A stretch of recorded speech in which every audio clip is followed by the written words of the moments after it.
Et c'est parti entre l'AGECAN Football et le FC Bayeux pour cet avant-dernier match de préparation, un match important. C'est encore le temps des derniers réglages. On voit notamment une défense centrale d'Ikamona Lembo avec Dikamona qui allonge tout de suite pour Malcolm Perriand. Malcolm qui s'emmène le ballon côté, il a Morgan Ardouin en soutien, il va jouer avec Rouanel qui laisse passer, c'est hors-jeu, premier hors-jeu, mais une première situation intéressante pour les Canets où on joue tout de suite vers l'avant. Malcolm Perriand qui va pouvoir lancer Morgan Ardouin, il a le temps. Il a le temps pour un centre sur la tête de Dimitri Milon, ça sera un premier corner. Très beau centre, très beau centre, bombé pile entre les deux défenseurs centraux. Et la tête de Dimitri Milon juste sous la barre, pas facile, on la revoit au ralenti. Ah, ça sera à vérifier. En tout cas là c'est Axel Serio pour Faoubou qui arrive dans la surface de réparation. La frappe c'est contré par la défense. Attention au centre, on cherche le numéro 7, le Pelletier, Victor Guerrier, hors-jeu. Le centre pour Guerrier, il n'y a personne de second poteau. La frappe qui fuit le cadre, première grosse alerte quand même pour la défense canadienne. Ouais, je pense qu'au départ il va la mettre, on a attendu nous parce qu'on est situé pro du terrain, on a entendu Victor Guerrier être le premier. Donc je pense qu'il a essayé de centrer le premier mais qui était un peu fuyant, mais encore une fois la puissance du numéro 11 Bayeuxin, c'est assez impressionnant. Et Ben Renaud qui récupère et qui va pouvoir entrer dans la surface de réparation. Ben Renaud qui provoque, qui se met sur son pied gauche, la frappe. Ça n'a pas pu être pris par Dimitri Milon, mais c'est un corner. J'ai pas vu qu'il a. Est-ce que c'est le gardien qui la détourne ou est-ce qu'il a voulu centrer? J'ai pas. Alors on voit le ralenti. La vitesse bien connue, c'est le gardien qui la détourne. On joue avec Alexandre Tessier qui ne peut pas contrôler. Alors attention la transition, ça peut aller très vite avec Pelletier sur le côté droit. Là c'est Serio. Il trouve justement Pelletier face à Dias.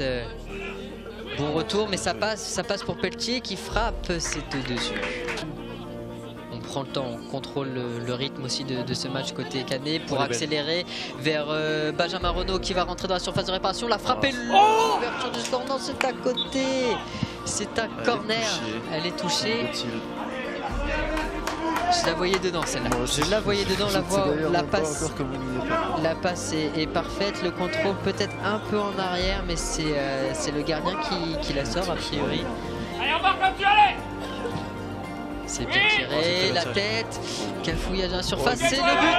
C'est l'ouverture du score de Joël Lembo qui reprend ce ballon après un cafouillage, un bon centre de Maxime Rouanel. Ouverture du score. Alors qu'on a là le ralenti, c'est contré, le défenseur qui n'arrive pas à se dégager, c'est ensuite bien ajusté. Et ça fait 1-0 pour l'AGECAN. On entendait Julien Le Pen dire on marque là-dessus. Exactement. Il a été entendu, écouté. Et c'est Milon qui frappe, bien détourné par le gardien des 2 points. Bonne récupération et c'est la mi-temps. C'est la mi-temps sur ce score de 1-0 pour l'AGECAN, un but de Joël Lembo. Alors qu'on revoit le ralenti, là, il y avait la puissance. La puissance est bonne, mais... Et là c'est Axel Serio qui va frapper, c'est au-dessus. Donc les corps sont prêts à encaisser les duels. Corner, premier poteau, cette tête qui frôle le cadre, c'était Anctil. A priori on n'est pas passé pas loin de l'égalisation. L'appel est intéressant, il était... On revoit au ralenti. Ouais, il était à l'intérieur, il s'est décalé en retrait, il s'est décalé le petit pas pour pouvoir aller la mettre. Elle est pas facile à jouer, mais ça aurait pu faire mouche. Pas évident pour le gardien qui rentre en match. Non, c'est vraiment pas évident. Alors après... que là c'est Maxime Rouanel qui peut lancer Nicolas Camillo. Nicolas Camillo dans la surface de réparation, la frappe et le... On a failli assister à un but un peu gag. Un peu gag. Même si la première passe à l'intérieur de Max, elle est parfaite. Et le contrôle, surtout le contrôle. Le contrôle, il se l'emmène bien, il la frappe. Le très bon arrêt du gardien du pied. Maxime Rouanel. Second poteau pour Lembo qui remet de la tête. Sous la barre transversale, c'est bien sorti par le gardien. Sylvestre Guillonnet, Ben Renaud. Ça combine avec Lembo, extérieur surface, il frappe. Ouais, c'est une belle frappe, c'est une belle combinaison, jeu à 3 là. Ouais, puis remise et frappe de loin. C'était Voilà, intéressant. remise de Goba pour Lumbo, en confiance, qui frappe, belle frappe, ça passe Juste au-dessus. de peu au-dessus. Le gardien semblait battu. Là, on a bien vu sur la récupération de Bayeux, personne s'est projeté. Et là, Ah, c'est belle récupération de Nicolas Suzanne qui peut servir Kevin Goba. Kevin Goba pour c'est Maxime bien. Rouanel, c'est bien fait. Rouanel qui peut remettre à Goba. C'est le gardien en deux temps. Magnifique c'était arrêt. Le magnifique très bel arrêt arrêt. du gardien en deux temps. C'était vraiment une action, mais rondement menée. Pourtant, la première passe, On la revoit là. c'était un peu courte, mais derrière, ça va. Nicolas Suzanne qui laisse passer. Kevin Goba à l'expérience va récupérer. Va obtenir quelque chose peut-être. Avantage. Non. Ça frappe bel arrêt. corner. Pas facile, frappe contrée.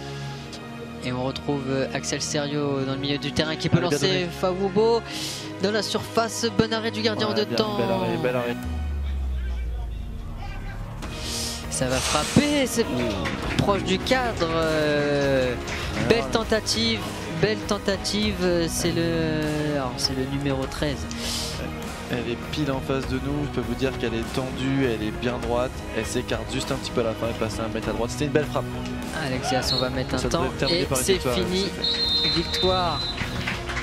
Victoire Cannaise.